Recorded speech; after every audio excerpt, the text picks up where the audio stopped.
forgetting to play this song. What's up, Mike? How's it going? Looks like you got a haircut too and did a little shaving. I did. I'm trying to, I got rid of the 3-day goatee, clean up the face a little bit. It's like a young Mike T. Yeah.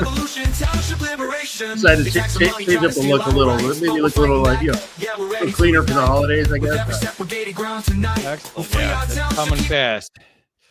Yes. So yes, Terry's still voiceless, but Terry, you gotta wave because your background's too cool. Can you wave? Do you mind? She said no, so she's coming on. I don't mind. Just a there wave. we go. Just a wave, Terry. Thank you, Terry, for persevering. We gotta send her some phone books to sit on or something. Can we? The mistletoe is bigger than you. There we go. There it is. All right. Well, I'm not gonna torture you in person. I'll put you backstage and then torture you back there some more. So that's right. Yeah, great. Thank you again, Terry. As everybody knows, Terry's the brains behind the operation there. Jump in the chat and say hello. She's manning the chat for us, or womaning the chat. I don't know what the PC term for that is, but right. She does the hard stuff and make sure we see all the questions while we're chit-chatting and doing our thing. So welcome everybody to Township Liberation. Thanks for joining us tonight. This is a topic that's near and dear to my heart. We're going to talk about freeing our food from corporate greed and government control, which are two of my least favorite things. Right. So if you're tuning in live, jump in the chat, say hello. We'd love to hear from you. And if you don't mind, please hit the share button. We're trying to spread this information of local strength and freedom far and wide, so every community has access to it, so they can start to fight back and start close to home and make their homes and communities exactly the way they want them to be, and get rid of the federal control and the corporate greed that's ruining our communities. And like I said, if you got questions, Terry's in the chat, so jump in there and she'll make sure we see them. If we don't get to them during the show, we'll answer them at the end. And with me, as always, is the great Mike Decentralized. Hey, Mike. How's it going, Free? It is going, man. And I always like to pimp your book here. So thank you. Yes. If you want to follow Mike, Mike is 2Free Mike on X. And his book is The Revival of Common Sense, The Case for Township Liberation. In a world where everything is too damn expensive, Mike has priced this too damn cheap. So grab it before he comes to his senses. I think it's only $5 on the Kindle. You can get it on Amazon. It's a great read. I have 2 copies. So make sure you get a copy of it. Love the book. And I love to hear that people are reading it. It's so funny because I talk to you all the time. And so it's kind of just part of my consciousness. But then when I hear somebody discover it, it's so fun to hear them, kind of have the same revelations that I had the first time I read it. I like to hear that, because one of the things that I really am convinced about is that we really are going to have to do everything locally. I mean, there's only so much we could ever expect from the national level. There's only so much that can be done, even in the most say, Ron Paul was elected president, right? Or something. There's only so much that can be done at that level. The rest really does have to be up to us. And I think there's almost a spiritual journey there, right? Where we kind of assert our individual rights over and above, and kind of remove our consent to be governed by unjust and unconstitutional governance. It's actually a very, it's like a rite of passage that I almost feel like we need to fulfill. And I just want to jump in and show this real quick, but Terry didn't think that Mini Free and I were doing a good enough job with our decorations, so she sent us some ornaments. So we got those. Okay, we got some bling going on the sad little you enhanced the Charlie Brown tree that's in the background here. So that's no longer a Charlie Brown tree now. When you have 3 ornaments, I think the rule is I can't have any more than 1. So you're already. And it took both me and Mini Free a half hour to figure this out. So I don't doubt it. We did good. So thank you to Terry for classing up our joint. We have a palm tree, Christmas tree as well. And so some of the ornaments are on that one. There's ones with beards, some epic beard ones. So those are out there. So maybe I'll mix it up, the ornaments for the next one. So thank you, Terry. This is getting into the holiday spirit is what this is. This is great, actually. I had 0 and this kind of got me going. So this was my dive into the holiday spirit. Yeah, I got kind of reminded that I need to celebrate the holidays on my X page not that long ago. So yeah, I've had to join in on the holiday festivities a little bit more than I think I normally would instinctively. So yeah, I'm glad we're doing this. This is good. So Terry says, welcome to everybody. Thanks for joining us. Terry still does not have her voice, so I get to tease her with no comebackers, which is that probably got me more in the holiday spirit than that's enough to cheer you up, isn't it? Yeah. Yeah, that having one-sided conversations with Terry that I always win. That's the gift that keeps on giving. That is, you guys early Christmas for free. Please hit that like button and share the live stream. She's manning the chat. And she says, we are very welcome. So Mini Free liked it as well. So thank you.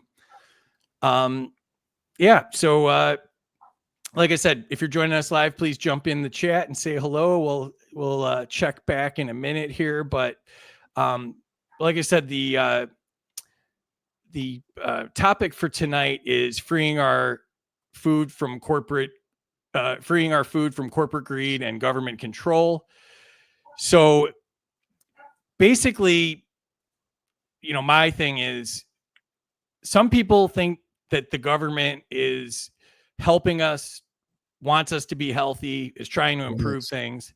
Right. And I used to think, and we were talking about this yesterday, but I used to think that, the government would either do something or not do something. But in this case, I actually think the government's ruining our food supply. So no question.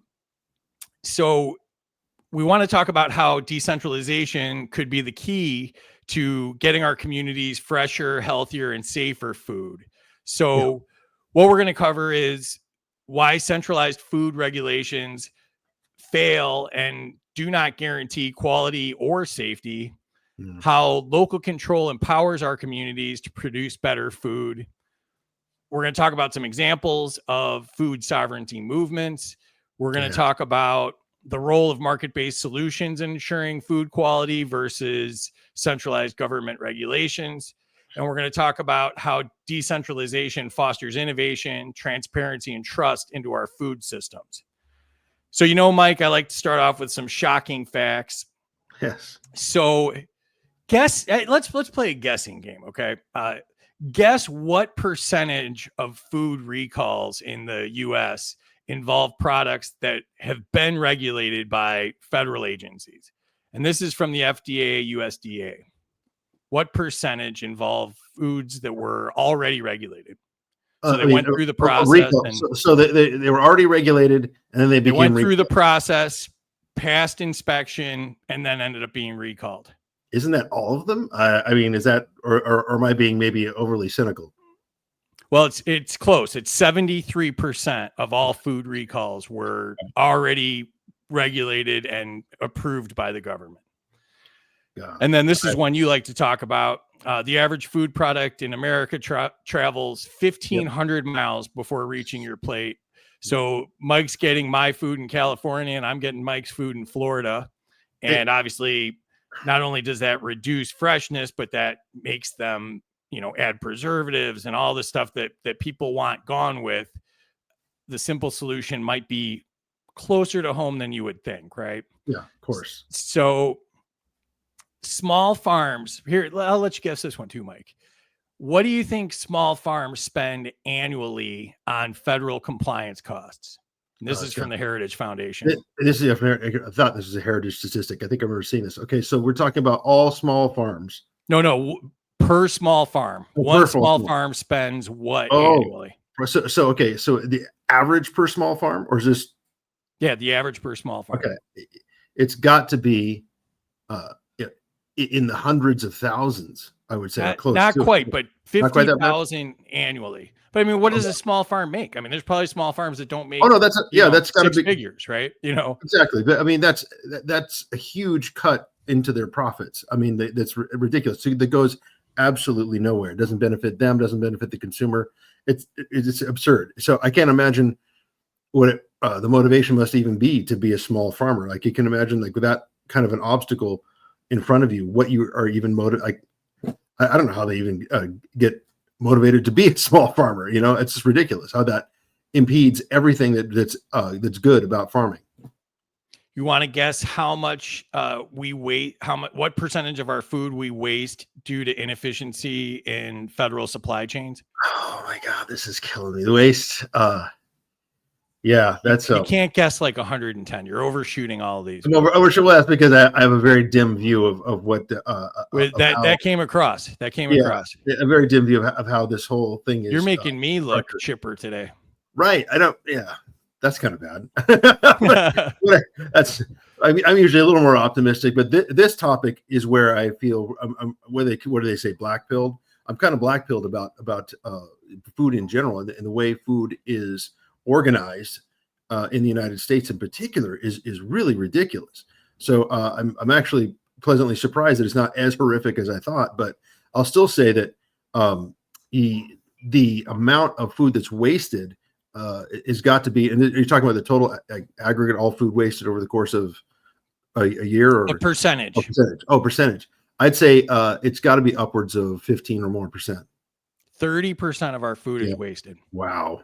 And okay, now that's way worse than I thought. And I thought, see, this is how it's supposed to work. You're supposed to guess a low number, and then I shock you with the high number. Okay, yeah, I'll I'll stick to the script next time. But no, that is actually shocking to me. That's so it is worse than I expected. And I thought it was pretty bad at 15. All right, last guessing game here. Guess the percentage of consumers that distrust the federal government's food agency's ability to ensure food safety. The percentage of consumers that distrust federal food agency's ability to ensure I would safety. hope that's pretty high. So this is more optimism coming back into the conversation. I would say maybe 40% or that neighborhood. You're doing great. 60% of consumers distrust. So that's 2 out of 3 people think that the government can't do this job. And, you know, a lot of them end up saying, but, you know, RFK is going to figure it out, you know, just the same way that, you know, somebody in the Reagan administration and then Bush and then Obama and then, you know, there's always somebody that's going to figure it out and nobody figures it out. So real quick, I want to say, hey, Waz is here. Welcome, Waz. Waz, good to see you, Terry did a great job here. Welcome and congratulations. That's right. Waz is your subscription. Subscription? Is that the right word? We don't do ads. Waz doesn't pay me. In fact, I'm a paying subscriber to Waz. So this is an unsolicited endorsement. If you want to get the best subscription on all of X, subscribe to Waz. He has helped me like more than I can tell you. I've mentioned it multiple times, but I got banned in January and I just hit 20,000 today, in fact. And Waz has helped me probably a dozen times in between. And actually, he was the one that talked me into not quitting X when I got banned yet again. Lost 2 accounts this year, actually. But Waz talked me into what's that? Just in 2024 alone, right? Both in January. Yeah, I lost my personal account and my Patriot account both in January. So free speech is not alive on X. And that's why we moved over to live stream, because they can't censor me here. They can just, you know, they can either take my video feed or not take my video feed. So, yeah. So if you want a great subscription, please subscribe to Waz. Tell him I sent you. Absolutely salt of the earth. Great guy. Yes. Super cool guy. Really the best. So can't suggest it enough. So, and then, hey, Chris is here too. Welcome, Chris. Hey, Chris. Good to see you. Oh, another endorsement. See, Waz is a good dude. Everybody likes Waz. So we went through the intro there. So the first thing I want to talk about is the benefits of decentralizing. So obviously decentralization refers to the process of distributing power away from a central authority, in our case, the federal government, to local or regional entities, which would give communities greater control over their own affairs. Decentralizing obviously brings decision making closer to people, allowing people to make decisions in their own interests and be more responsive and adaptable in case of, some sort of drought or emergency or pandemic or whatever it is. You would have more control over your food supply and be less reliant on food 1,500 miles away from you. So obviously in food production, it empowers local communities to set standards that are suited to their specific needs. So some of the examples of ways to decentralize and take more control are farmers markets, which is, those thrive under local oversight and they're tailored specifically to community needs and what's available locally. Local food councils ensure food safety regulations are adaptable and region specific. And the one that I didn't know about, but I'm now a huge fan of, and we've been talking about this, is the community supported agriculture programs, where you pay in advance for a season's worth of produce from a local farmer or rancher, and then you collect it as it becomes available. But the benefit is some of the farmer gets some money up front to cover the costs, and you get good farm goodness all season long. And you cut out the middleman. You don't give the money to the corporate, entities, and, you pay cash. Who knows how that works, or, maybe trade some bullets or, whatever, some pew-pews, do it agorism style or however you want to do it. So, so 10 strategies to do this are to either establish a local food agency or, worst case scenario at the state level. States need to nullify federal food safety laws, and we're going to talk about that more in a minute. Create local food certification programs, take over that regulation part from the federal government, form community food councils, support direct-to-consumer sales platforms for food, encourage local farm co-ops, develop your own local food labeling standards, promote local seed sovereignty, offer grants for local food innovation, or encourage community-led inspections to ensure food safety. So anything there jump out at you as like what you would do as a first step, or what do you think is the most powerful of those? I like the idea of a grow op, where it's a local cooperative farming effort. I think that's a good sort of first step to kind of get in the get in the right direction of a community, to kind of push it in that direction of food sovereignty and food independence. I also think anything that we can do to shift. I think it's basically the good first step to shifting everything back to back to the where it should be, like to get this notion of distributing food literally all the way across the country kind of out of people's heads. And I think it's a good paradigm shifting move. So that's what I would probably do as a first step. Many of those are, they're all fantastic and all need to be done. And I think it's also important to note that those are efforts that would be contrary and already they're positive efforts that would immediately work against anything that's coming down saying, oh, well, we need to control you small farmers. You independent, people with your backyard farms and your whatnot and your suburban gardens and your what all that. That's we need to regulate that. We need to control that. So it flies in the face of any sort of control coming from a larger governing body, right? And I think what we need to kind of address when we're having this conversation is they're already talking about doing that. There are already threats to small local farms, micro farms, personal home gardens. We're already seeing that in Europe and the UK. We're already starting to see that here, and there's no rational justification for it. They say it's for it's always typical, right? This is what even the Nazis did. This for your safety. It's for your safety. It's for your safety. We need to obviously push back against that, but one way we can push back against that is to do something positive, which would be anyone from that list, but particularly starting and getting people involved in a cooperative farming effort, in a community-based farming effort would be tremendous. So Outcast is here, but checking out Hey, 1:20 Outcast. a.m. And Outcast is watching from Wales, which is where it's 1:20 a.m. Good for you, Outcast. From like the blowhole of a whale, or no, from Wales. No, from part of the island of Great Britain, Wales, the country. Wales. Speaking of Wales, I do know Wales from Welcome to Wrexham, so I'm very worldly. Yes. Outcast says regarding grow ops. This is a great topic for him. Yeah, see, Todd his Morton. name is Richard, by the way. Yes. Oh, okay. Hey, Richard. Yeah. So in West Yorkshire, and then even though the town is very much communist like Greens. That's right. But direct democracy is here too. Welcome, direct democracy. We got New Zealand chiming in. So we got New Zealand and Wales. This is an international podcast. Yeah, U.S. You got no excuses not to be here. So, and Scientific is bringing up the important U.S. stuff. Does Joe Hanoush get pizza in my plan? Huge important thing. Welcome Scientific and welcome Joe Hanoush's appetite. So, and Terry jumped in and said you can subscribe to Woz at According to Woz, which I probably should have said in my glowing endorsement. Subscribe to Woz, grow your account. Great guy. Do that. So,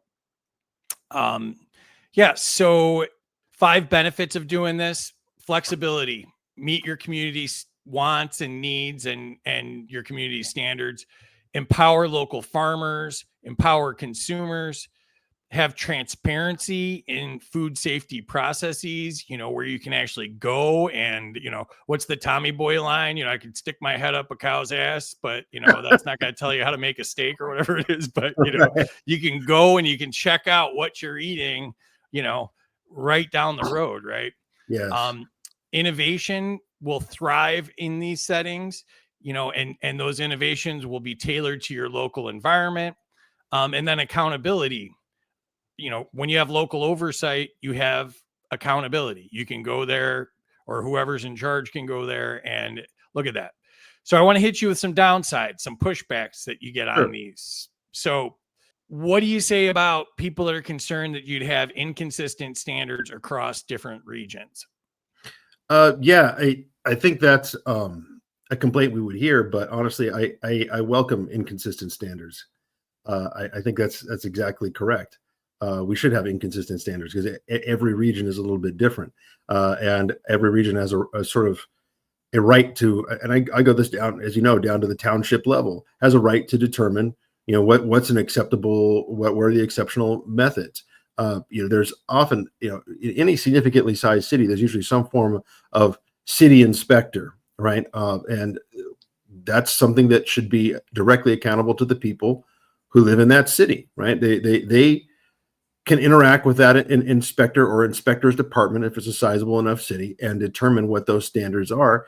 And there's no reason why anything above that should be considered. Any other governing body above a local governing body shouldn't even be involved in that. So I welcome different standards. That way, you have one township that has certain standards here, and one other township has certain, but they're not so far apart that, hey, I don't really like the way my town does this. I kind of prefer the way, Costa Mesa does this versus Huntington Beach or whatever. You can always go to the next town over, right? That's why, again, decentralization really is the answer here. And that does involve having maybe different standards. So another one that we always talk about that people worry about at the local level is the potential for corruption. Sure. As if we don't have that at the national level. I knew you were going there. I knew you were going there. As if we don't have that already, like in spades, and to the benefit of major multinational corporations, to the benefit of BlackRock, State Street, and Vanguard, and institutions like that. When you talk about corporate greed, those are the 3 names that pop immediately into my head. And tell me they're not all over food production, not just in the United States, but all over the world. That's where your corruption is. People who are corrupt are at the local level are a lot more accountable than people who are corrupt at the federal level. I mean, I can't fly to Washington, D.C. that easily and point my finger at the bozos who are at the Department of Agriculture or any of that sort of nonsense. Like, I can't, that's not feasible for me to do, but it sure as heck is feasible for me to go to my local city hall, and at the next time they have a council meeting, and raise my fist and do whatever I have to do to address the corruption there. And sometimes, we'll have to take aggressive efforts to counteract corruption at the local level. I'm not going to be, I'm not saying that that's the answer to everything. I'm not a utopian, right? I don't think it's a perfect solution, but all I know is, I know where these guys are, right? Who are doing the corruption when they're local. We can locate them. Heck, the county of Orange County, California. There's one of the board of directors, one of the 5 board of directors is essentially off the board, pending an investigation on corruption. So, I mean, there's more accountability when there's also accessibility, and local is where you find that accessibility. You're not going to find that in DC, or in my case, Sacramento, or in Tallahassee, or any place. I think you hit the key word there, which is accessibility, right? Accessible. So, accountable, accessible and accountable. If there's corruption, my guess would be you could end it a lot quicker locally than you could at a federal level. Or challenge it, yes. I've seen it, many different times with businesses. Something happens, it happens like a really good example that you'll see in the news a lot is like a nightclub. Has an incident happen at it, and a month later it's shuttered and out of business, right? Once the local community realizes that something's not good for the community, people will steer clear of it and it'll go away. And so I think people would be more scared about corruption or not meeting community standards at a local level, because I think the problems are immediate. We were talking about the pardons today, right? The 2 pardons. I'm originally from Chicago, and so there were 2 famous Chicago. That hit you hard, yes. Yeah, there were 2 famous Chicago cases where Biden pardoned them today, and they only ripped off people. One ripped off their own town, and the other one ripped off investors for I was like 750 million. What's 750? And but they're years later, they're still not accountable. They went to jail for a little while, but they didn't serve nearly enough time for stealing that much money, in my humble opinion. So.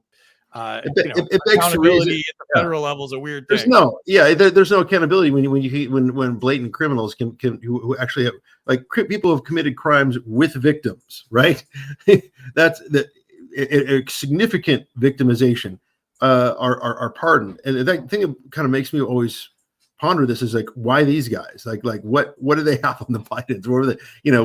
What's going on with somebody owed somebody a favor somewhere, but regardless, there's no accountability when that kind of thing can happen for no rhyme or reason whatsoever, just because I'm the president and I have the authority.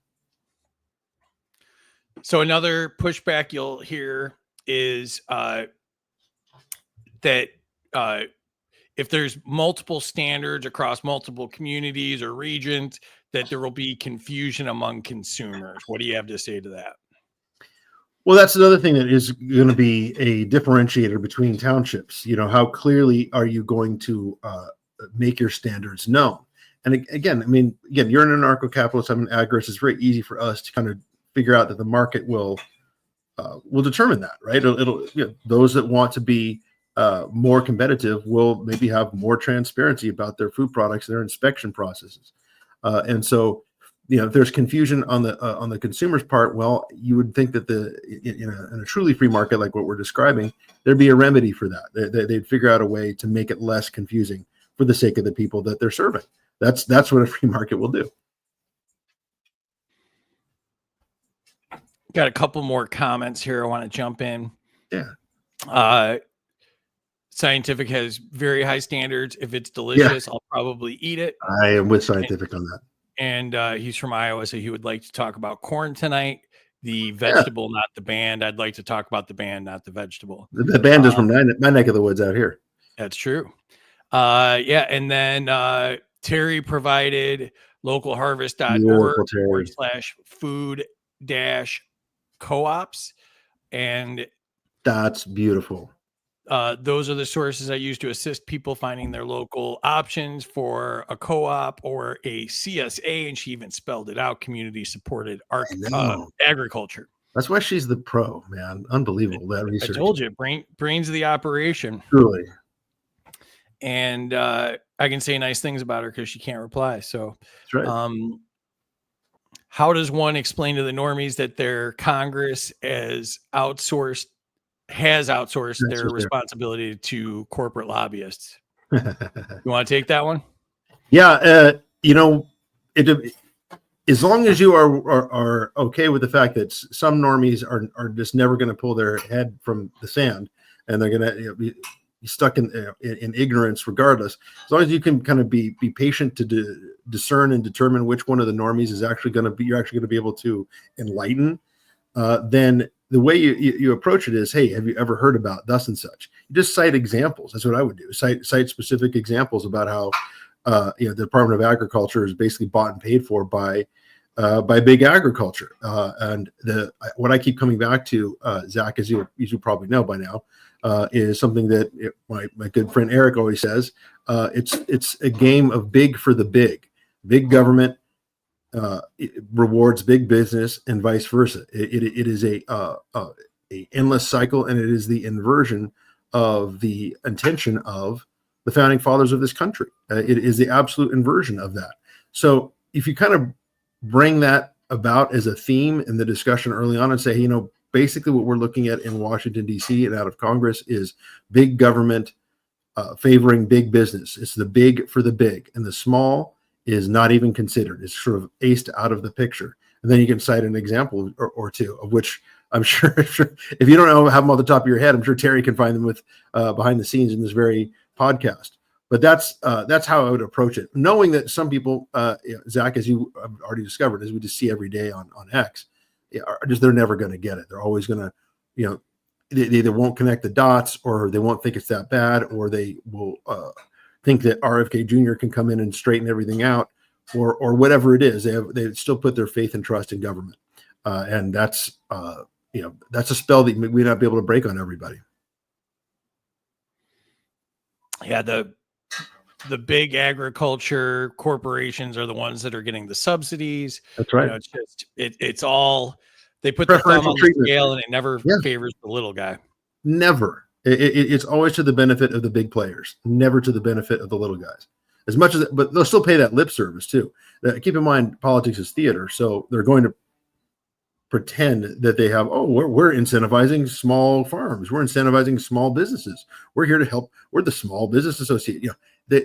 They'll give it lip service, but reality is they're going to favor the big guys every time, because it's a one hand washes the other scenario. Has been for well over 100 years. So I got overly excited here at the beginning, and I forgot my key statistics. I actually had them tied together, so I really kind of messed it up. But the key statistics for decentralization are states with decentralized farmers markets saw 17% increase in local food sales between 2010 and 2020. Locally controlled food systems reduce food waste by up to 30% compared to centralized supply chains. The decentralized food networks can boost local economies by $1.8 billion annually.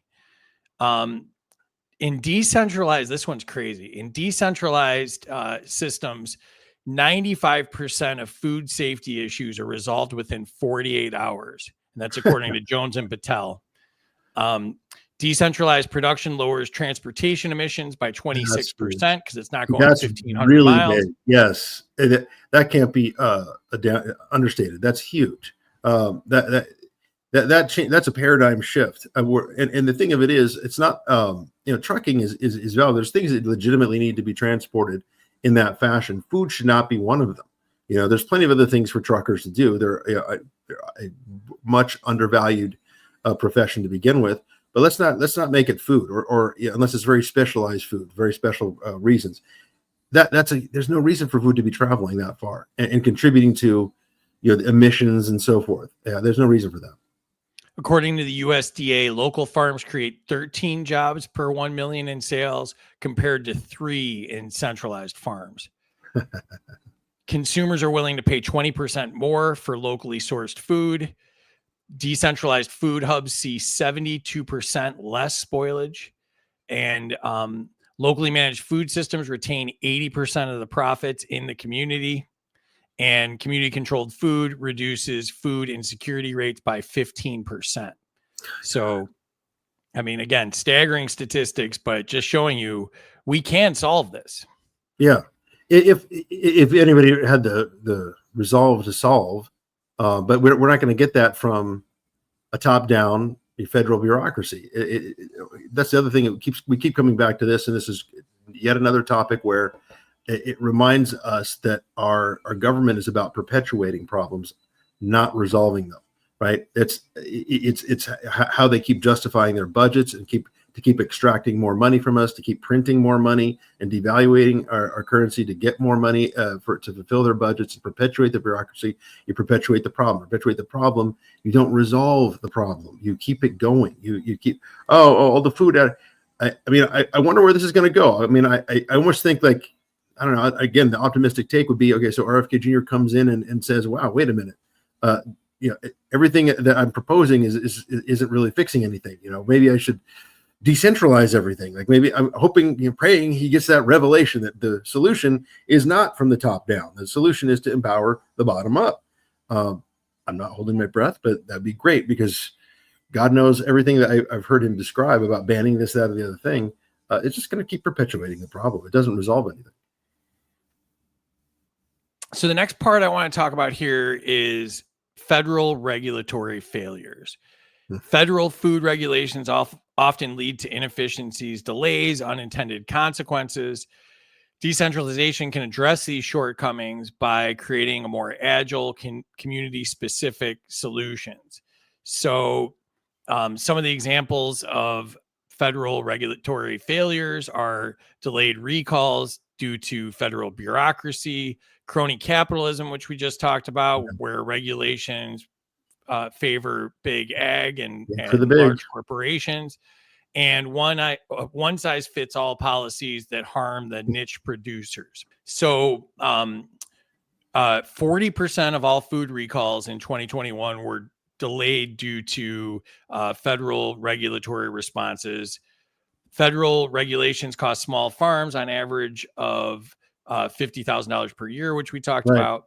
Yeah. That 2019 romaine lettuce outbreak, yes, 167 people fell ill due to delayed FDA action. 70% of small food producers report that federal regulations hinder their operations. The average time for federal recall insurance is 57 days, and that's according to NPR. Federal inspection failures led to 43% of meat recalls in the 5 years between 2015 and 2020, and that's the GAO. 25% of food regulations disproportionately affect small producers. Yes. FDA regulatory inefficiencies increase consumer costs by on average of 12% annually. Federal oversight fails to prevent 31% of foodborne illness outbreaks, and 60% of farmers believe decentralization would improve food safety. Yeah, absolutely. Not surprising at all. Yeah.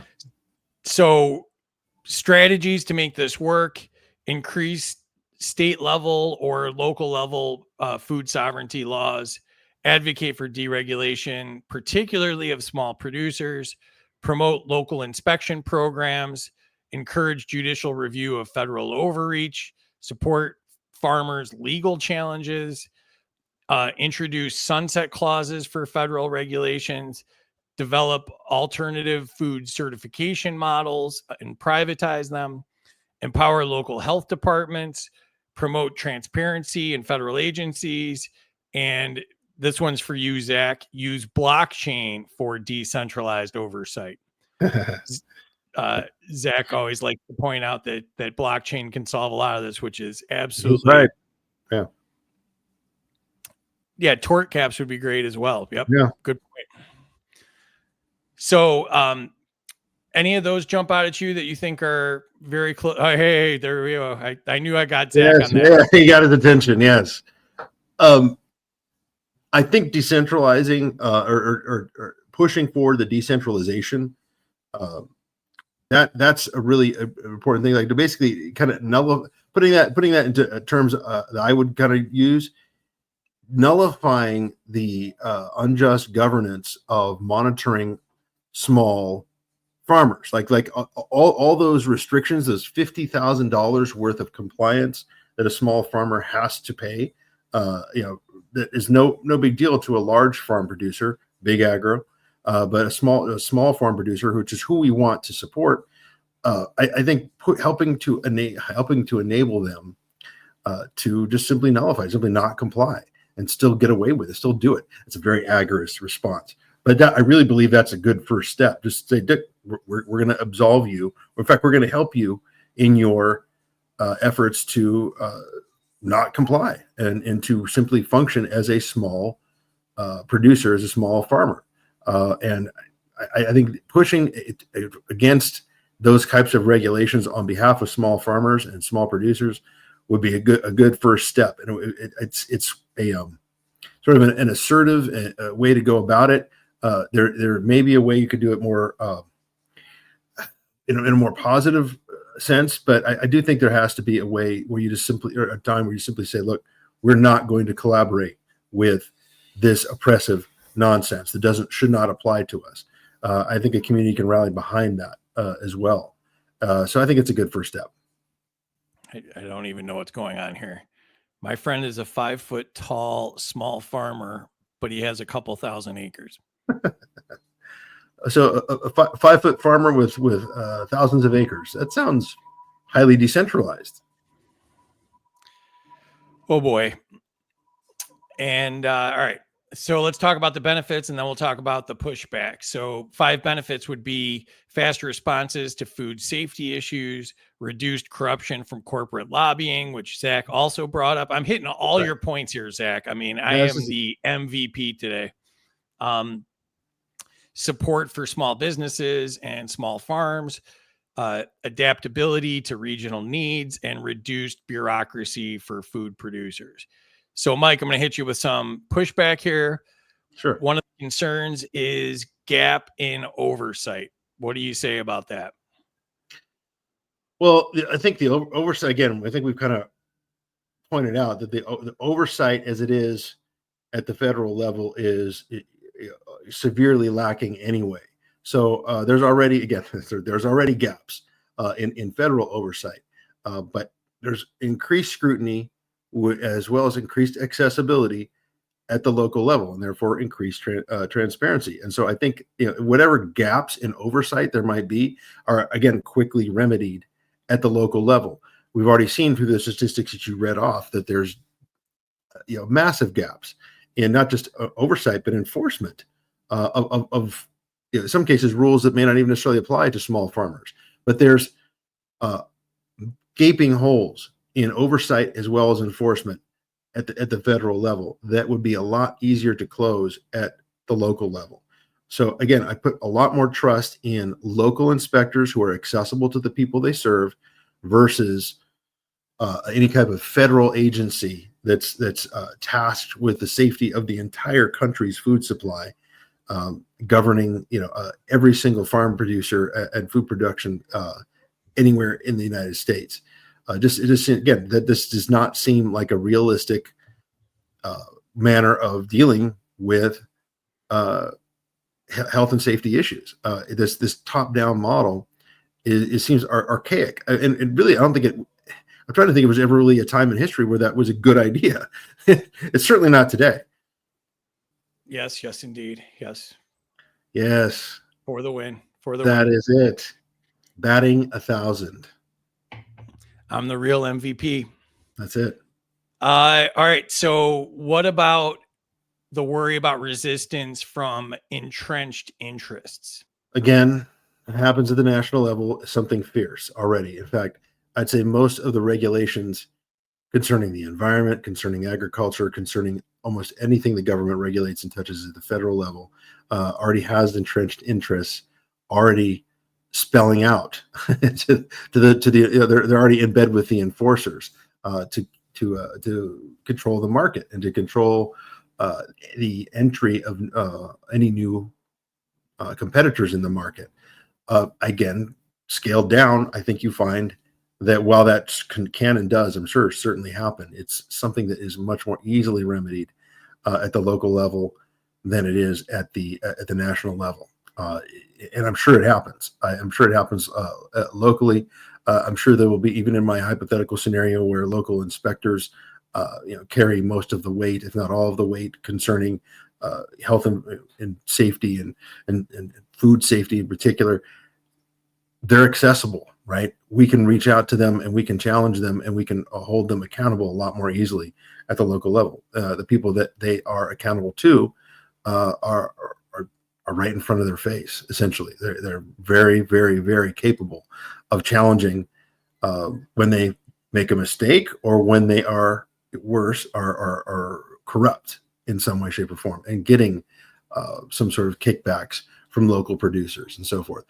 There is that case that Donnie and Jeff, Jeff Charles and Donnie, speak about regularly now, because it was out of Texas, where local competitors essentially ratted on somebody who was bringing in chickens from Vietnam, against some federal rule. It's not even a law, and ended up potentially setting her on a path of 20 years jail time over something that ultimately was just, hey, we want to try to eliminate this one competitor. She has, because of her ingenuity and her inventiveness, gave herself an advantage, a competitive advantage, and we want to use the force of government to counteract that. So that's an example of local corruption, but with some decent effort, that can be challenged. In fact, that's what's happening, and that is I don't have her name handy, but it is an amazing lady out of Texas that took the initiative to give herself a competitive advantage in her field of chickens, and got some from Vietnam. So I got some rare chickens from Vietnam, and I guess her competitors set in motion a whole set of a government overreach that really threatened her well-being. So that's a good example of local corruption, right? But it's being counteracted. We just had that vigilant response that Donnie is particularly involved in is a example of how we can hold local governments accountable. Even if you're getting help from out of state, you're still essentially holding that governing body accountable. And that's I think a really we're going to have to be vigilant no matter what. But I think it's much easier to do at that local level than say, for example, hey, I've run afoul.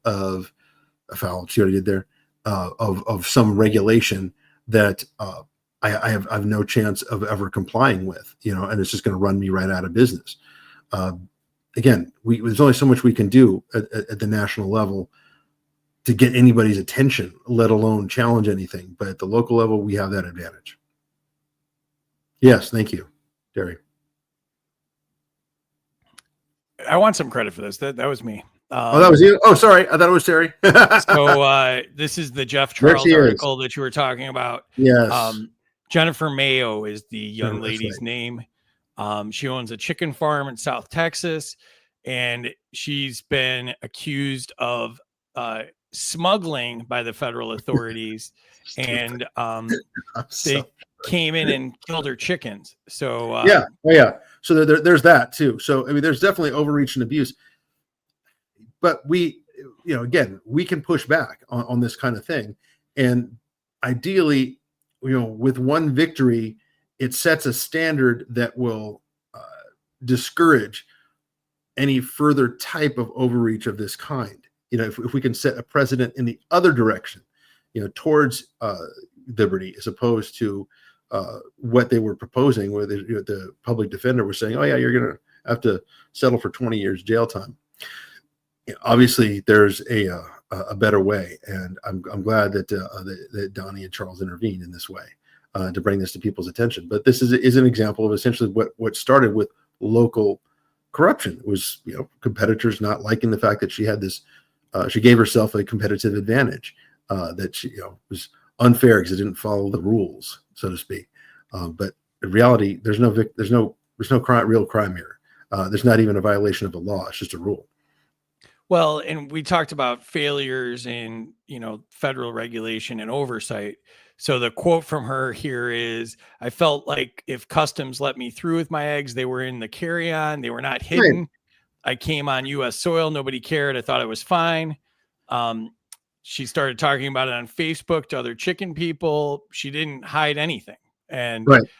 So, you think that it's regulated, and then, all of a sudden they come and they kill all your chickens. And I mean, it's absolutely bizarre. Well, the whole thing of like, we're going to kill the animal. Like, what is with that? They're killing squirrels, they're killing raccoons, they're killing dogs, they're killing. I mean, why do they have to kill the animals so much? I mean, it's bad enough they kill the people, which they do that too, far too often.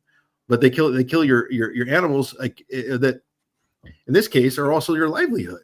That's just craziness to me. I don't know. I don't. There's no sanity to that. And I think that should be alarming to everybody. A government that can do that can do anything. So again, this is where the fight is, though. It's again from the bottom up. That's another reason why I like that example. And it's Jennifer Mayo. Thank you for I couldn't think of it, but thank you for finding that. That story is going to be that's going to resonate, I think, very much and it should, particularly when we're talking about food production and small farmers and that sort of anything on the scale of what we're talking about tonight. I'm getting complimented left and right tonight. Yeah. Look at Free. He's in the comments and he got his own information. Yes. I'm the real MVP tonight. Yes, you are. Terry's under the weather, so I'll just do it all myself, and yep. I wouldn't go that far. Yeah, she's still got some great notes, in general coming through. Absolutely. So the next thing I want to talk about is economic impact, right? Because kind of the golden rule, right? Whoever's got the gold makes the rules, and systems that aren't economically sustainable are much harder to pull off, right? So, or require a fiat currency. Yeah, exactly. So, centralized food regulations burden small businesses, inflate costs. Decentralizing these regulations support economic freedom and local prosperity. Some examples of this are local, lower compliance costs for small local farms, reduced prices through fewer bureaucratic barriers, and increased profits for local food businesses. And I've got a bunch of stats here because obviously, money is a very important part of this. So local food sales totaled almost $12 billion in 2017. Decentralized food systems reduced transportation costs by 15%. Small decentralized farms generate 3 times more profit per acre than industrialized farms. Wow. 1.1 million jobs are supported by local food systems. Local food systems increase economic activity by about $2.6 billion annually. And then I want to talk about small business empowerment. So 65% of small food businesses thrive in decentralized markets. Cottage food laws support 500,000 home-based businesses, which I want to go a little further into in a minute. Yeah. Farmers markets generate $2 billion in annual sales. 70% of small producers report increased profits from direct sales, which obviously is much easier now with technology and delivery and all of the technological things that we have nowadays. 85% of consumers prefer supporting small food businesses. Decentralized policies reduce startup costs by 25%, which we've talked about, how many businesses fail in the first 5 years and how many of those are because of bureaucratic nonsense. Yeah. 60% of new food businesses are small local ventures, which I thought that number was pretty staggering. Yeah, that is huge. And again, with the jobs, still like 3 times more jobs. Small food businesses create 3 times more jobs per dollar than large corporations. And direct sales reduce small business dependencies on intermediaries by about 40%. So again, they can be more efficient and more profitable. And then I want to talk about home-based food businesses, right? Yeah, that's good too. All right. I want to get back to before you go to it further. That's really staggering. And the things that stand out to you stand out to me too. The jobs thing. Let me see if I can understand that statistic correctly, because you're also going to go into a topic that I think is also really important. But is it 3? So again, that's dollar for dollar So you spend the same dollar with a corporate agricultural, food producer, and it's like one job, but you spend that same dollar or whatever, essentially contributes to 3 jobs. Do I have that right? In other words, like it's the same dollar for dollar. It's just that more goes to an actual employee when it's a smaller farmer. Is that, do I have that right? Do I understand? Well, so I was trying to create a comparison here. So Sure. Local farms create 13 jobs per 1 million in sales, where centralized farms for that same million in sales only create 3 jobs. And that's according to the USDA. Okay. So it's 13 to 3 in that case. So it's more than 3 times. But when we're talking about food related businesses, so basically any food business or food producer, small food businesses create 3 times more jobs per dollar than large corporations. See, so that just tells me where your money is going. You're basically, your money is going into the bureaucracy rather than into the people who are producing the food that are serving your needs, right? So that's very telling. I mean, that's a great statistic, because put it that way, to kind of drive that point home. Yeah, and so and then home-based businesses, right? So we talk a lot about homeschooling, but we don't talk a whole lot about home-based businesses. Right. And home-based businesses allow you to do things like homeschool, allow you to not have the expense of childcare, allow you to maybe have less other costs like commuting and having a second car and all the costs that go along with that, right? So some examples of food-based home businesses are things like jams and preserves that are sold at farmers markets, baked goods that are made in a home kitchen and sold directly to consumers. We had a lady when I lived in Chicago that used to come out to the bars and sell like banana bread and things like that. Maybe some other stuff that you would probably put in, like, say, a brownie or something, Right. but would come out and it was like clockwork. Like every night at like midnight, like all of a sudden she'd show up and we'd buy some stuff, and I'd show up drunk at home with a thing of banana bread for the next day. And and then specialty foods that require skill and specific knowledge, like in artisanal cheese, like a small batch type it's a charcuterie board. Yes. So things like that you might not have in a local community, or even like say like foreign delicacies, like like dumplings, or things like that are made in other countries that you might not have in a place that's not specifically has a lot of population from that country, right? Sure. So things like that can be made in small batches and kitchens and sold locally, right? So I think I said this a little bit, but about 500,000 home-based food businesses operate in the U.S. according to the USDA. Cottage food laws exist in 49 states. Home-based businesses grew by 25% just during the pandemic. 60% of home producers report earning supplemental income. Direct sales from home-based businesses generate about $1 billion annually. 85% of consumers prefer homemade, locally produced foods. 70% of home-based businesses are owned by women.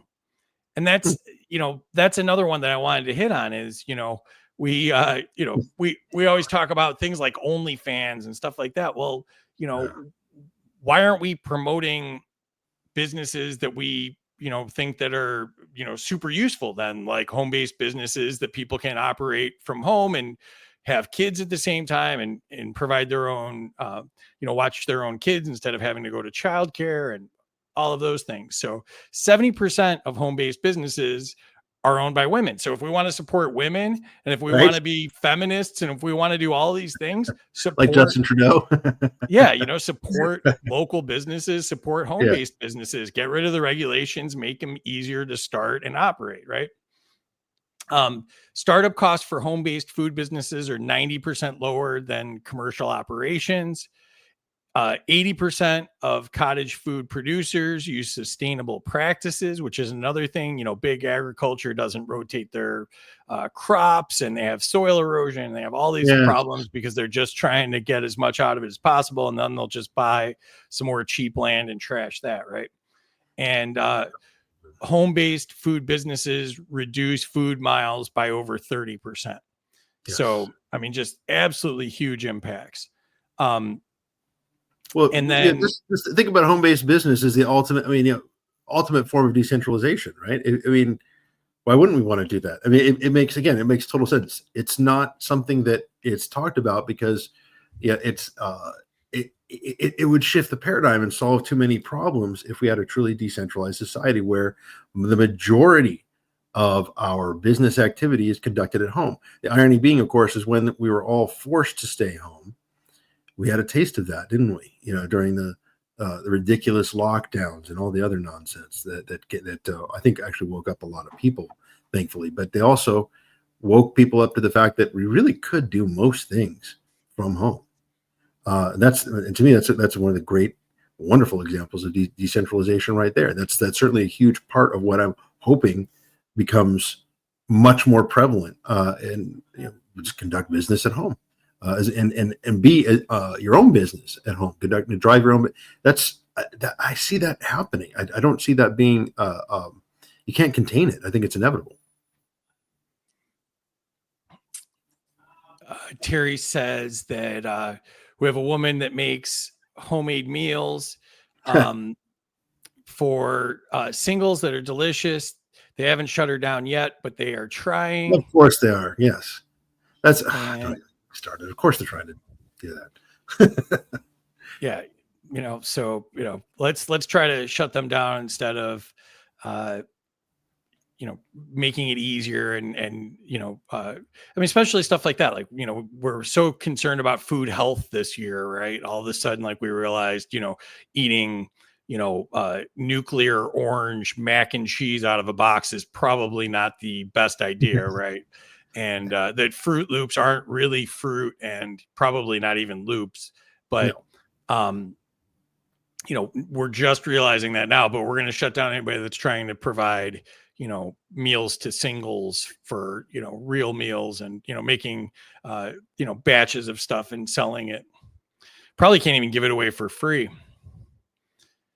Oh, scientific. Now, see, if this was a federal regulation, I'm totally against it. He had to get married to get a woman to cook homemade meals for him. So I'm against that. I think that should be outlawed.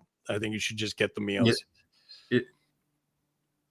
That is a real shame that the entrepreneurial aspect. Like, I'm already thinking of the lady that Terry mentioned is why instead of like trying to shut her down, they should be allowing her to try to franchise and find partners across town to do the same kind of thing and build a business. That's that's how our society was supposed to function, right? That's just how that's how free societies work. But instead, we're going to punish the entrepreneur and the small business person. Again, it blows my mind when politicians talk about how they're pro small business. They're not, almost by definition. There's nothing happening at the federal level that's going to be pro small business, or very, very little. Let's put it this way: there's very, very few allies that unfortunately don't have enough weight to shift that paradigm at the national level. But that's just terrible. Instead of punishing this woman, they should be allowing her to franchise, find similar culinary partners to do the same exact thing in as many places across the world as possible. That's what freedoms looks like, So some strategies for implementing this locally is creating local economic incentives for farmers, reducing federal licensing requirements, supporting local food hubs, and promoting cooperative food processing, advocating for tax cuts for local producers, offering grants for decentralized innovation, building local distribution networks, supporting direct-to-consumer sales, deregulating cottage food industries like we were just talking about, and even promoting local food tourism, which is kind of an idea that we touched on in a previous episode. So Any of those jump out at you as you think that like that's the ticket to, getting this off the ground? I have maybe a little more of an unusually defensive posture to much of this topic. And when you mentioned removing federal regulation, I would go so far as to say nullify the federal regulation, just simply stop complying with the ones that are there. That one stood out to me as the most. I think in a way it's kind of the easiest to do. It's like, we're simply not going to obey you. I think that's the best thing to do for a small food producer. Just get it, let them not follow the same rules that are being imposed from the federal level. It is a indictment of the one size fits all approach that our centralized government has basically gotten us used to. Like, okay, well, it's just, we have to comply because that's the department of thus and such. Well, there shouldn't even be a department of thus and such. And if there is any kind of department of thus and such, it shouldn't exist much higher than the local level, if not only at the local level. So that's, I think, a good first step. Just simply allow them, the ones that are already doing the work, to not comply and to aid them in not complying and effectively nullifying, the federal rules and regulations that shouldn't even apply to them. The benefits of this would be reduced costs for producers, lower food prices for consumers, Right. Stronger local economies, increased entrepreneurship, and job creation in the communities. So let's talk about the downsides. The risk of monopolies in local markets. What do you think about that? Okay, that's a thing, right? But generally speaking, and I think the case we were talking about in Texas earlier, I think, is an example of this. The only way that you can actually have a monopoly is if you appeal to the force and coercion of government, right? Particularly the force and coercion of government at higher levels. In the case we were talking about earlier, that Jeff Charles wrote about, the competitors were first reached out to and ratted out their competitor to the state level, who in turn involved the federal government and so forth. So monopolies or an attempt to at least weed out a competitor, which is pretty much the same thing, right? A monopoly or an oligarchy, what have you, people colluding together to remove a particular competitor. Any sort of behavior like that is going to require government force to achieve. And that, again, if that force is limited to the local level, then there's accessibility that we keep talking about. There's a chance for us to stick up for that competitor that's being kind of challenged or coerced out of the market. There's a better chance that we can pull that off and to keep things actually free in the local free market. But when they have access to higher levels, higher governing bodies, higher levels of government to coerce competition out and to essentially reinforce their oligarchy, or even, as you said, monopoly, then that's where it gets ugly. So the sooner we can cut that connection to higher levels of government and larger governing bodies, the better. Again, keeping it local, keeping the governance local will allow a better chance, not foolproof, but a better chance at reducing the monopolistic or oligarchical outcomes that would otherwise be available to would-be monopolists or oligarchs trying to draw the attention of larger governing bodies and get them involved in coercing out competitors. So the next thing I want to talk about is innovation and entrepreneurship. We talked about home-based businesses a little bit, but I want to talk specifically about entrepreneurship and innovation now. Federal regulations stifled innovation in food production. I think we all agree on that. Decentralization can unleash entrepreneurial, easy for me to say, creativity, and lead to better food quality. Absolutely. And, so this encourages new ideas, methods, and new types of businesses through local oversight. Some examples, and Zach mentioned this in the comments, but raw milk sales by allowing it through local regulation, One that's very popular, but people don't even really think about it is, local food supply is the farm to table restaurants. Oh, yes. And lowering the regulations on them. And then we talked about innovative food products like artisanal cheeses. So, things that can be made locally and sold locally. So some statistics about this are decentralized food systems foster 45% more food startups. Local entrepreneurs account for about 65% of food industry innovations.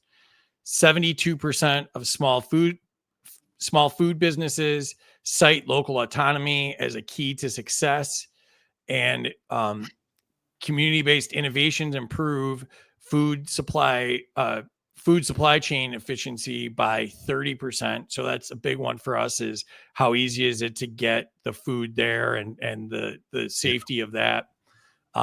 80% of food innovations occur outside of federally regulated systems.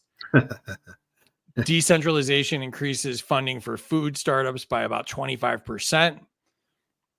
Locally driven food projects have a 90% higher survival rate. Innovation in decentralized food networks reduces costs by about 20%. 60% of new food products originate from small decentralized producers. And local food entrepreneurs, this will blow you away. Local food entrepreneurs generate about $4 billion in annual revenue. So any of those you want to comment on? Or Well, I do think the farm to table phenomenon needs to spread. It's fairly common out here in bougie Southern California, but I think it's in Central California, Northern California too. I'm sure, for that matter, Bay Area. I'm sure that's all over the place. In California, it's a very California thing, but it should be everywhere, right? I mean, that should be. And if you think about it, there's multiple variations of that theme that can be done, and there's no reason why that can't be common to almost every type of cuisine you can think of. Even as you pointed out earlier, cuisines where people aren't necessarily there isn't such a huge population of that from that country or from that tradition, culinary tradition in a particular region. Still, I mean, having everything in your restaurant locally sourced, again, that can and should be a much bigger thing than it is. And I do think it has a lot to do with the centralized control over the food supply, all sorts of other unnecessary regulations in a top-down model that is archaic and outdated and probably should have never existed, prevents that from being a lot more prevalent, except in places where there's a lot of bougie investors, like there are in Southern California and Central and Northern California, to sort of overcome those obstacles.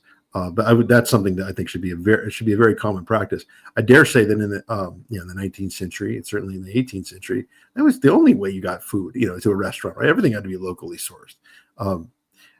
That's a good tradition. I don't see any reason why that shouldn't be repeated especially with our modern technology. But same idea, keep everything local, farm to the table.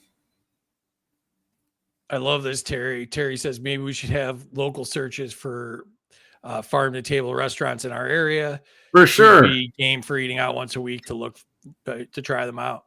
So yeah, absolutely. I'm pretty sure you got it all over Florida too, I would imagine, or at least close enough. Or water to table would be cool too. Right. Well, there's plenty of that too. I'm kind of a sushi fanatic, so there's plenty of that here as well. I think any place you're going to find close to a body of water, you're going to be able to find that too. Zach likes it too. It's a delicious idea. That it is, and it can be simple too. It doesn't have to be a complex, food item or some gourmet result. It can be just basic, something very very gloriously basic, like a good Mexican food. Right, just pick up, and that would be water to table as well as farm to table. I mean, why not? I don't see any reason why this trend can't. It doesn't have to be done the way that it's currently done. So many of these restaurants, even the fast casual restaurants, or maybe especially those, just like fast food, they're used to certain food producers and distributors, and it's all large scale. It's just what you do. They all get their food from a very centralized source. I think there's room to upend that paradigm a little bit and to shift it more towards a farm to table model. But it would involve, of course, removing and nullifying a lot of restrictions. I can almost guarantee that. Hey, Terry, stop cougaring in the comments, okay? Leave Zach alone. Wow. You're only talking this way because she can't talk back. I know. Merry Christmas to me. Yeah, right.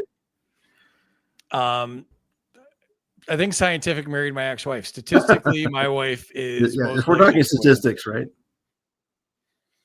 So, some strategies to make this work are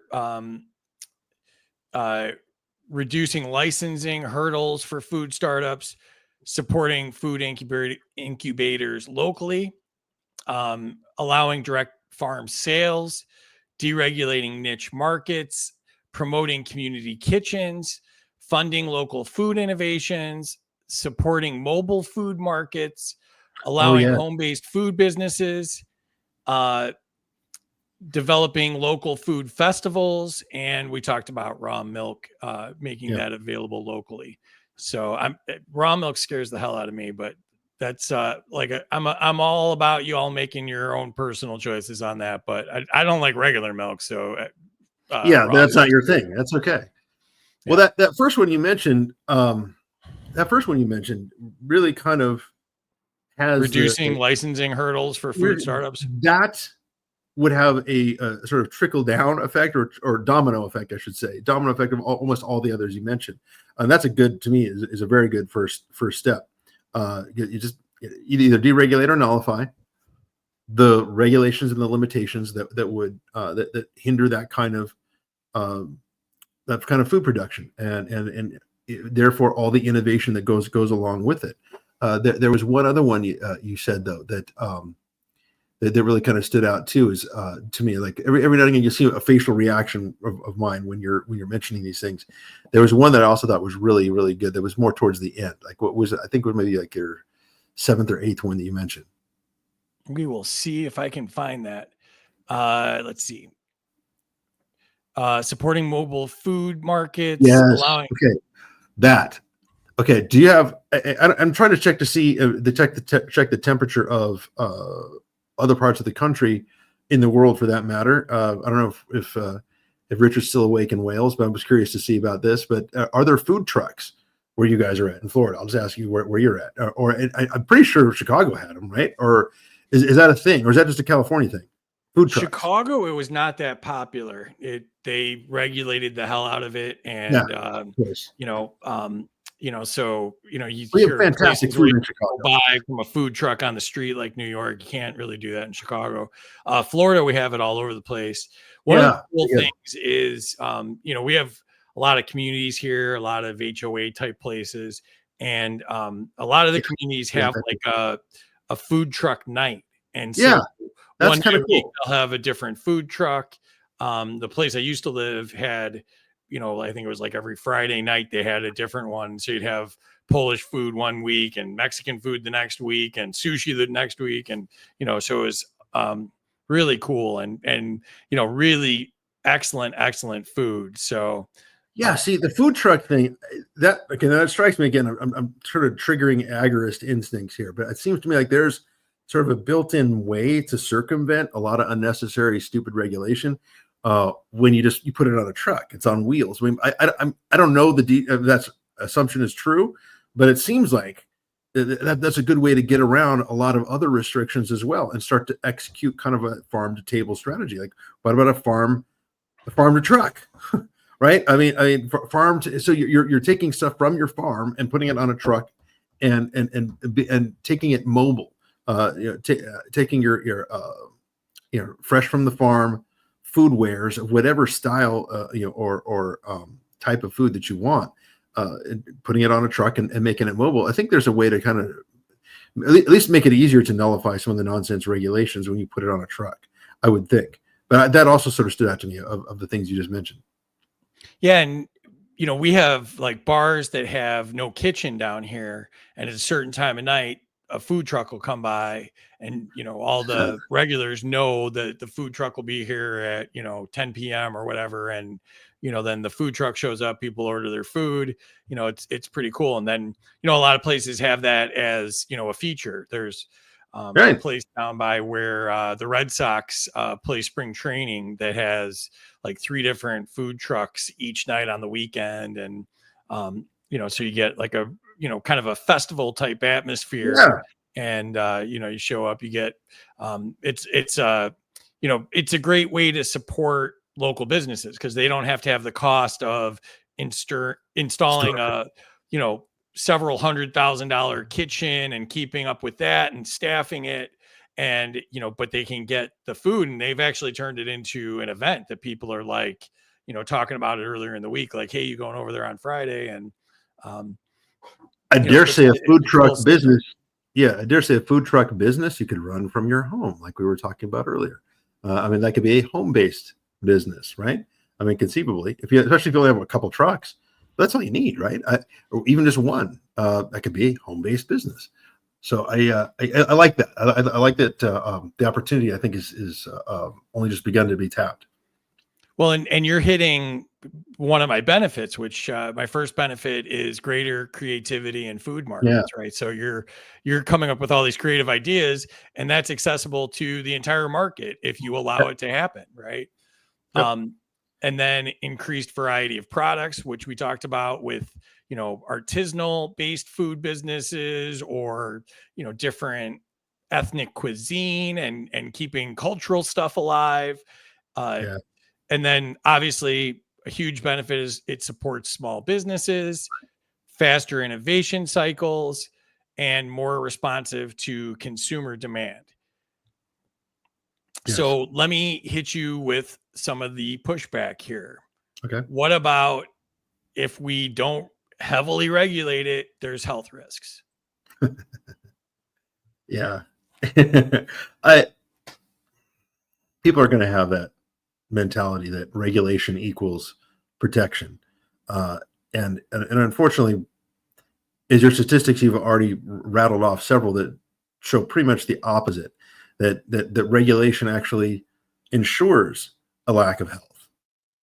It certainly favors, the large producers who are, let's face it, not as concerned about a recall, or about they'll pay the fines, right? They'll pay the cost of doing bad business because they're larger, they can afford it. Lawsuits or violations are a drop in the bucket for the big agricultural and food producers. So again, you have to kind of break the paradigm that people have that regulation equals protection. There is some degree of scrutiny that you can and should demand of somebody serving you food or producing food, but again, the smaller the better, the more localized that regulation, the better. And ideally, it's not even something that's provided even by a local government, more like a local community action, a local community crew of people, that maybe go out and survey food, whose reputation is as inspectors or what have you, agricultural inspectors, is what's important to them, so that they continue to be used in that fashion. So there should be a sort of free market of inspectors available as well, who are holding themselves accountable to their own reputation and are accountable to the people they serve, right? Which may or may not be a local town council, but is some kind of body, maybe not even necessarily a governing body, that's local. You'd be able to, again, address them if you think they've screwed up, or if you think they missed something, or if their safety record isn't what you expect. So there's simply more accountability there. But again, the further away the regulator, the less likely you're going to have any real accountability, and less effective that they can essentially be. So have you ever had food poisoning, or just had a really bad meal that made you sick? Oh yeah, absolutely. Yeah. So it's happened to me twice in my adult life. Okay. And I can tell you where it happened, yep, what I ate. I could probably give you the month and the year it happened. Yep.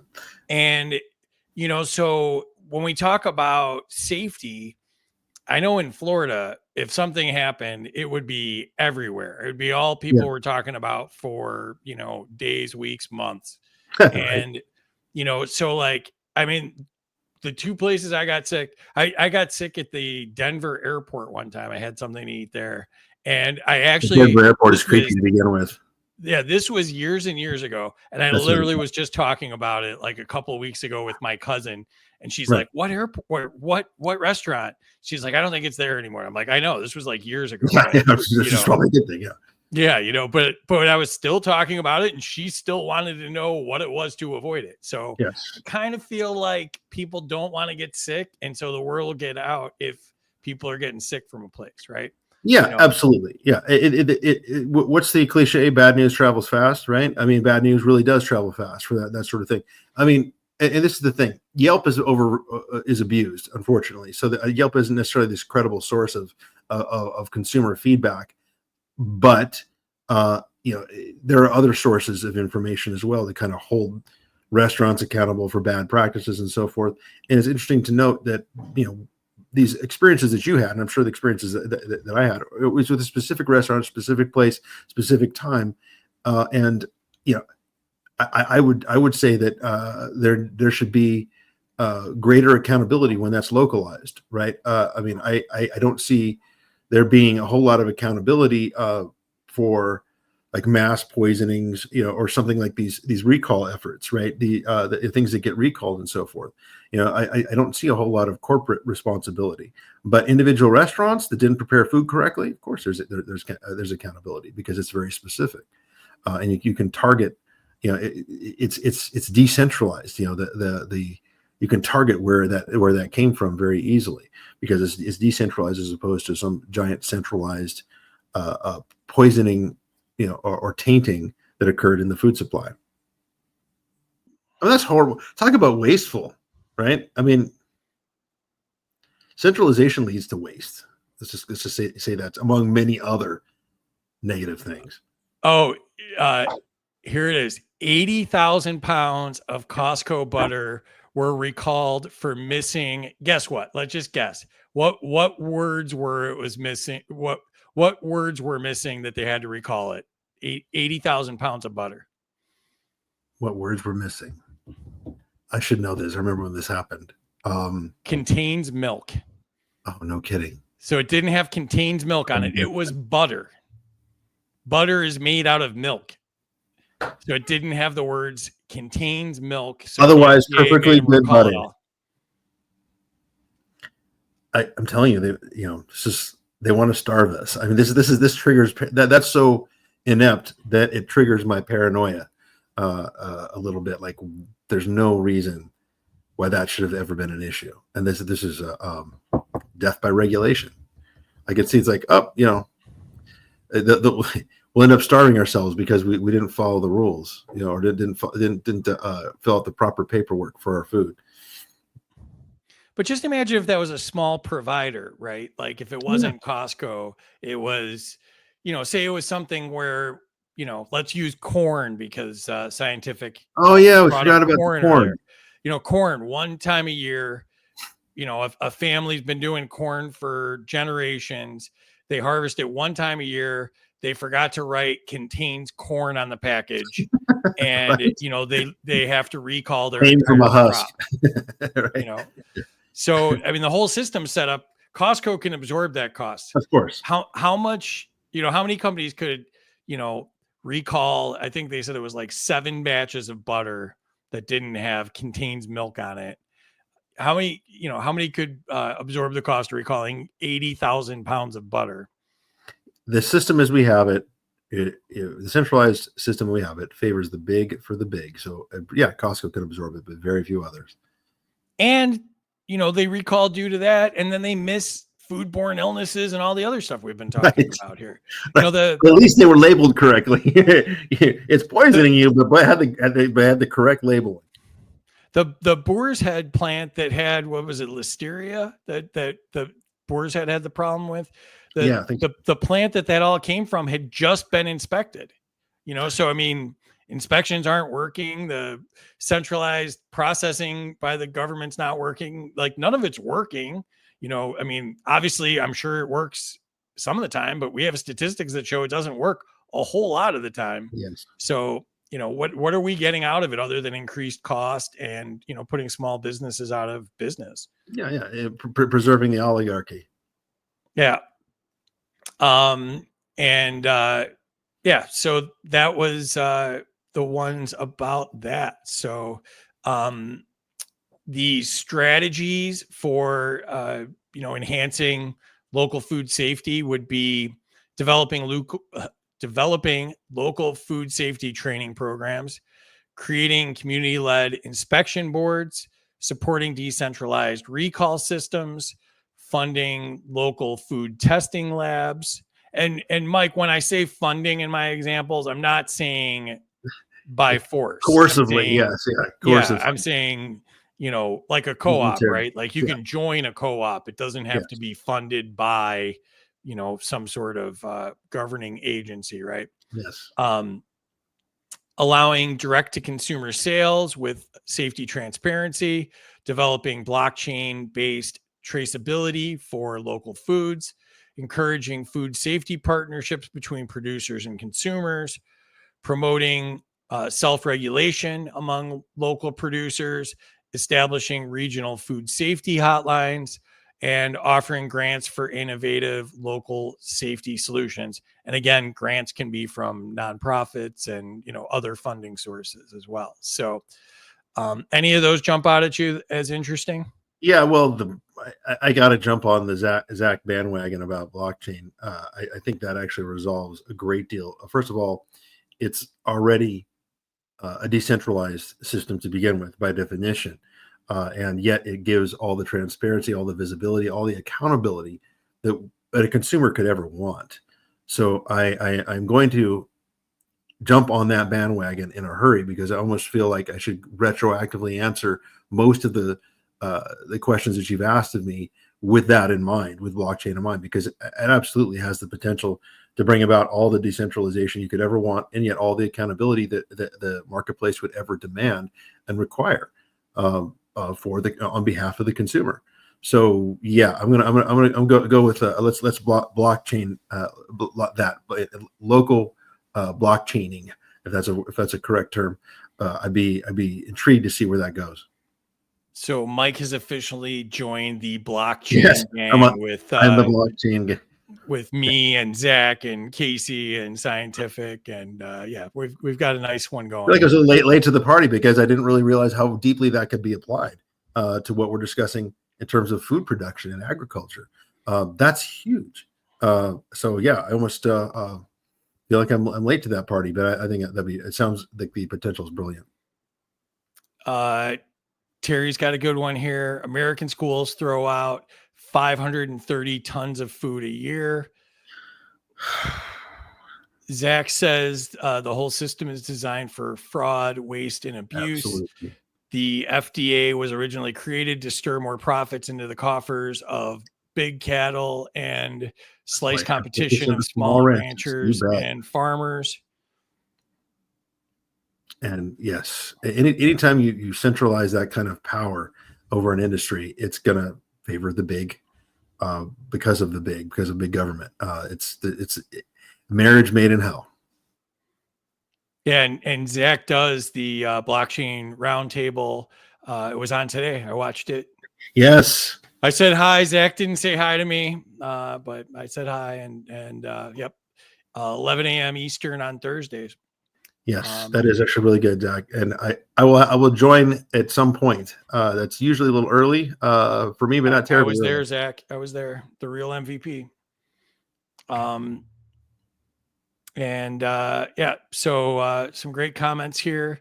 They're kind of. Casey says, food safety, the best advice I have to give on this topic. The government knows best. Trust them. Is it April Fool's or is it some sarcasm there? Yes. Yeah. Oh, Jesus. Here we go. Here, UPC codes next free will mention floppy disk. Hey, I've been up for let's cut free some slack. 18 hours so far. So yeah, it's been, and I'm not even sure if I really slept last night. So yeah. So thanks, Casey. Appreciate Thanks, Casey, for that. Stick a floppy disk up your yeah. And Waz has a pepperoni pizza tree. Joe Hanush would like I was going to say, Joe is going to show up at your door. Yeah, Joe would like to get a clipping from you and start a seedling off of that. Seedlings. And yeah, 100% death by regulation. Well said, Casey. All right, here's the real Casey, not the, crappy floppy disk guy. Regulations don't work. Just look at the FDA. Yeah, I mean, the stats are just absolutely staggering. That's why I like to throw them in here, because I really don't think anything demonstrates it better than looking at the actual results, right? Well, yeah, cold hard facts. I mean, to talk about shifting the paradigm from somebody who believes in government and the government's going to has our best interests at heart. Well, you have the statistics that prove otherwise, and you rattle them off every episode that we do, and it's our best defense against that kind of brainwashing that people have. It's a way to shock people out of their Stockholm syndrome that they believe the government's going to take care of them. But that's I think that tide is turning, but it's going to take relentless work, including reminding people of these statistics every time they say, well, what about this? What about how am I going to be safe if we don't have the government do this? I have like so many of these just like on the tip of my tongue all the time. Like, somebody says something about the government and I'm like, don't forget the 200 trillion in unfunded liabilities. Like I probably wake up in the middle of the night and just scream that every once in a while. I don't doubt it. And when people talk about, government being in charge of food production and food safety and so forth, I think of what the government did during Prohibition is one of the most horrendous. Like they literally poisoned Americans. That's what your government did to discourage alcohol consumption. And that's something that doesn't get brought up enough. Elon Musk, who, as you know, I'm a huge fan of, if he's listening, he said something about the government IT systems, which I've been talking about forever. And he said that some of them are outdated by 80%. And I yelled at my phone. I'm like, I know, 85% of them are severely prone to cyber attacks, and they want more responsibility. They're losing our data. They're losing our money. They can't pass an audit. They're prone to cyber attacks. And they're like, you know what? We want all your healthcare information. It's like, I'm a hard pass on that, we'd like to track your DNA and all these things. Like, I don't feel like that's a great idea. So let me knock off the benefits here, and then we'll talk about the downsides, and then we'll wrap it up for the night. But so the benefits would be faster response times to local safety issues. We talked about that's within 48 hours in most cases. Tailored safety practices to local foods and local needs. Greater accountability through community oversight, empowerment of food producers to maintain safety standards, and transparency in all food safety processes. So want to hit you with the pushback and the downsides. So what about potential inconsistencies in safety standards, Mike? Yeah, the inconsistency is kind of built into a decentralized system. So people think inconsistency is a bad thing, when in fact consistency has been the bad thing, right? There's one size fits all has been a diabolical failure. So I welcome the inconsistency, because then you have competing sort of regulatory methods, right? Or competing methods of keeping food producers accountable. And the one that ideally works for it can consistently be different, right? They can be consistently inconsistent and still get positive results. But ideally, one may stand out over another, and one may adopt. These guys are doing a better job. Why don't we do it their way? Or we're not doing that great of a job. These guys are doing an even worse job. Maybe we go find somebody, some other township that has something going that does work. But it kind of enables that innovation. So again, consistency isn't this end all be all. It actually it can lead to uniformity and can lead to bureaucracy, which can lead to all of the problems that we're identifying now on this particular podcast. So again, inconsistency, I don't think is necessarily a bad thing, especially if it leads to innovation and best practices. You are the best at answering these pushback ones. Like you are like such a good spokesman for things like this. I love listening to your answers, especially because I know I'm putting you totally on the spot, which is kind of my thing. It is your thing, and I love that though. And this is urgently needed, right? This is something that we all need to be adept at doing, because there's a whole lot of people that, and I think, are instinctively waking up, but they don't know what they're waking up to. But I'm particularly interested in the MAHA people right now, the Make America Healthy Again. That's why I like this topic, because I their hearts, like so many of these people, are their hearts really in the right place, but they don't know how to do it. But at the same time, they don't trust the government. So how do they reconcile those two things? And so we have to be able to address this. Like, why is inconsistency a bad thing? Like, we have to sort of challenge their preconceived notions a little bit in a gentle sort of way, right? Because we're trying to be persuasive. We're trying to be patient, because I mean, most people didn't start their libertarian journey at the age of 19, like I did when I voted for Ron Paul for president in 1988. Most people didn't start then, and most of them are trying to figure out their way now, and they've had a lot of other things that they realize a lot of things that they believed in didn't really work and don't really add up to their perceptions the way they are now, but they don't know what to replace it with. So that what I'm learning in my ripe old age is to be more patient, and you got to get used to letting people express their concerns and letting them say the very things that you're saying, that you're kind of hitting me with. They have legitimate concerns. It's not a bad thing to be concerned about the things that they are that will bring up, like these pushback items. So it's important to kind of learn the patience and be agreeable as best you can while you're steering them in the direction towards liberty. All right, let me hit you with one more, and then we'll close it up. Another potential downside is limited expertise in small communities for maintaining safety standards and inspections and things like that. Yeah, no, that's actually a really good one, and I'm glad you brought that up, because I feel like I haven't addressed that enough. When you are going from the bottom up, there's also something to be said about going from linear, from one bottom to another bottom, and I don't really bring this up enough. I've alluded to it a couple times. I've spelled it out a couple times in our podcast so far, but I believe in a shared best practices methodology for township liberation in general, right? Where one township can learn from another township how to best organize and nullify unjust governance. Well, the same goes for just standard practices of living, including inspecting foods and reviewing the healthiness of food producers and that the whole farm to table thing, whatever form that takes.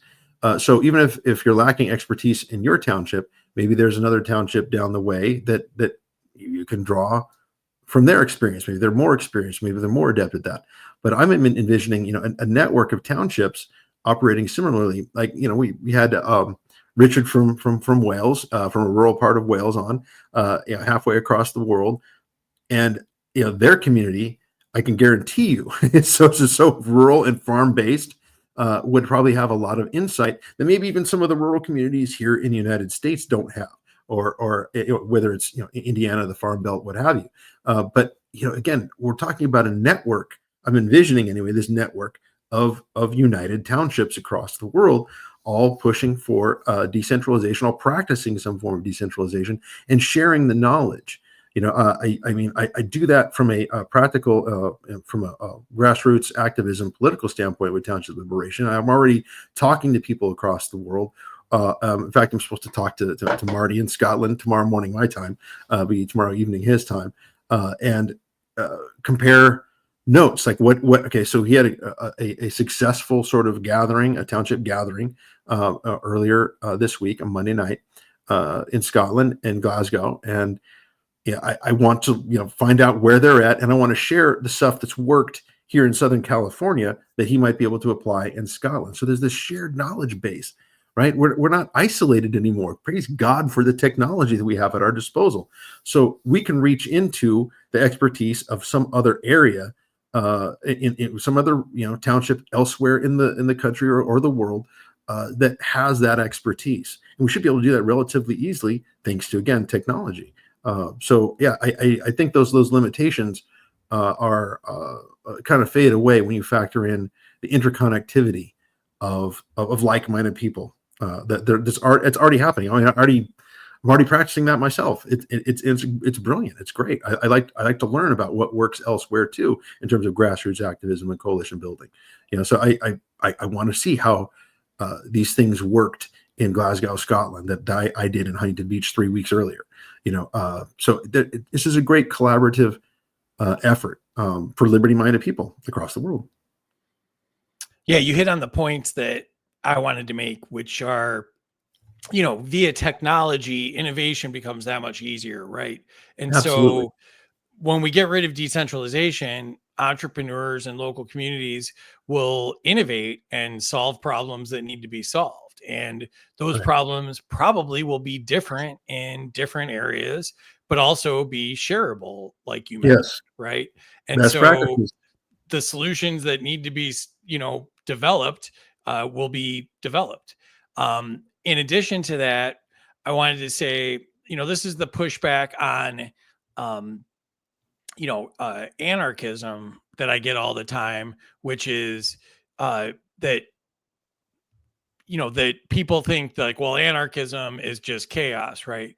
Anarchism and decentralization don't mean you can't hire a system, right? So like if you want to hire security, you can hire security, right? So, if you want to do that, go ahead and do that. Also, decentralization doesn't mean that you can't have a centralized solution that you voluntarily subscribe to. So if you don't have the expertise, you could subscribe to it. But again, with all the technology and stuff like that, they'll come up with innovations. Maybe you use a webcam for some of it, or maybe you use some sort of testing device that gets fed into a system and tested, right? Sure. And a company provides that from one place on one group of servers, and it gets sent out to all the processing facilities that need it, right? So innovation will take care of all of that. The government's terrible at innovation. The government's terrible at all of this stuff, as we've everything. Yeah. So, well, I hope this came off as good as I think it did, because I was really excited about this, as you know, and really wanted to hit these points. I thought we covered a lot of great stuff. And like I said, you're the best at these on the spot things. So appreciate your feedback and your comments and all of that. Just want to jump into the comments real quick. And, Casey said, yes, government IT infrastructure is super vulnerable. Absolutely. And Zach says he doesn't see X comments, so that's pretty lame. And but he did say hi, so I'm going to give him 50% 50% grade on that, because he did say hi.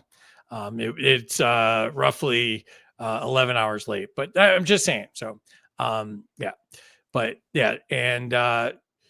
he said we're always welcome Thursday 11 a.m. And Terry also threw that in the comments. Follow Zach at legacy_Zach.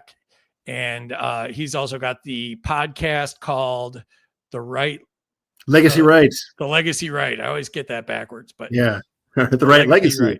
Yeah. That's the legacy right. Yes. And I'm scared of the word right in 2024. So not as scared as I am of the word left, though. But right. It was all scary. But I think it's in context of the right like not necessarily like the political right or political left, but just the having the right. I could be wrong about that, Zach. Though that was always my assumption. Scary word, just saying. And Zach also says Social Security was leaked like 30 years ago. I mean, everything's been leaked at this point, except for the Epstein list that has not yet been leaked. Right. And he also says their topic this morning was Roger.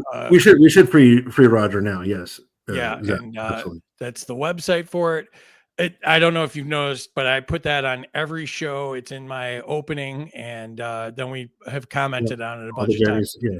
Free Roger, free Dexter Taylor. Dexter Taylor. Pardon the J6ers. Free the J6ers. Pardon Assange. I've got a whole list of them that's in my opening credits. You have a great opening list there. Yes, that's one of the best features of the opening credits. Thank you. And he said, what happened to Roger could be happening to you one day. Absolutely. People like the government until they're fighting against the government. They're like, then they realize how out of control it is, until they come and kill your chickens, right? Yeah, or your squirrel or your raccoon or what have you. Yes, exactly. Or shoot your dog. Oh, thanks, Casey. Appreciate you, man. And then I just wanted to go over Terry's one more time. She's got that localharvest.org/food-co-ops. That's a good one. And that's where she gets her co-op and CSA information, the community supported agriculture. And I wanted to point out one more time, Woz has subscriptions, totally worth it. I already subscribed. That's at According to Woz on X. And so appreciate you, Woz. You're a great friend of the program. Really appreciate you.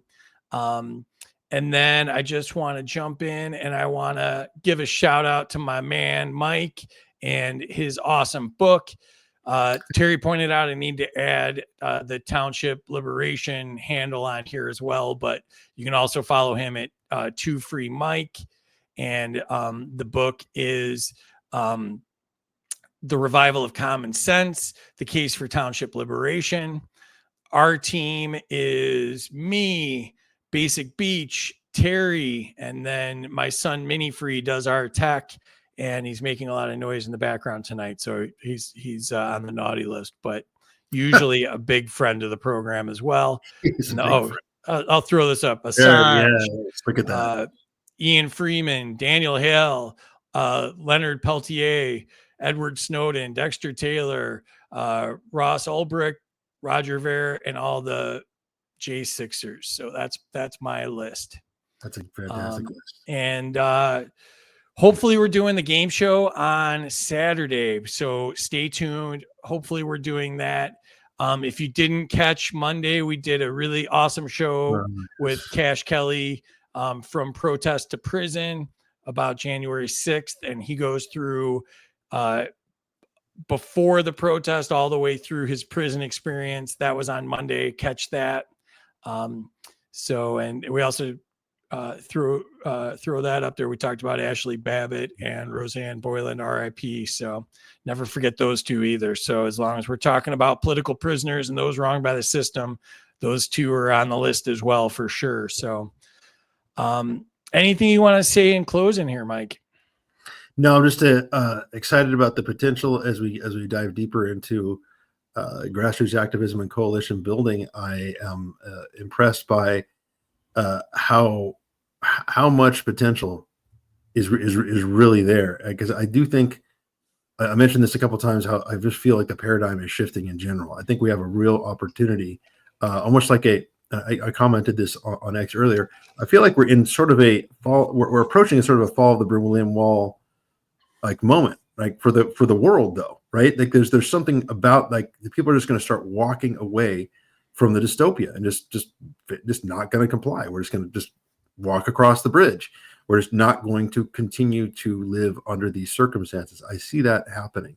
Do I think it's going to be as widespread? I mean, it's not everywhere. It's not going to be everybody, but I do see there's a potential to see this kind of become a thing, particularly at the local levels for the years to come. So I am optimistic. I just want to leave it on that note. Amen to that, brother. And thank you to Terry, who's not expecting me to put her on screen. And there she is. Follow her at Bats T76. She's the one that's smaller than the pine cone. She's the bottom middle there. There she is. There she is. She is a Christmas. She is an ornament, is what that is. I see the point. Yeah. So and then do you want to talk about what we're doing next week? Yeah, are we gonna get into the? Do you want to do the rules for radicals for liberty? Yes, sir. Yeah, absolutely. Okay, good. So, I grew up literally watching the rules for radicals, Saul Alinsky's rules for radicals, used in combat over local politics, and I could like it or not, I've become kind of very adept at understanding how successful these rules are when applied, even without the before the left had a George Soros, right? These are tactics and strategies that really work. The rules for radicals. I want to, and I've always envisioned that we should be applying these to the liberty movement, and essentially using them right against the people that use those rules to come into power, like Barack Obama. We can very easily apply those same rules right back against them, because now that they are in power and we are the ones, libertarians have always essentially been out of power since the 18th century, been out of power conceivably. But this is something we can do to turn the tide, I think, really effectively, start to use these rules that are effective, but for liberty rather than against it. And I'm looking forward to diving into that as a kind of a recurring theme for the weeks to come too.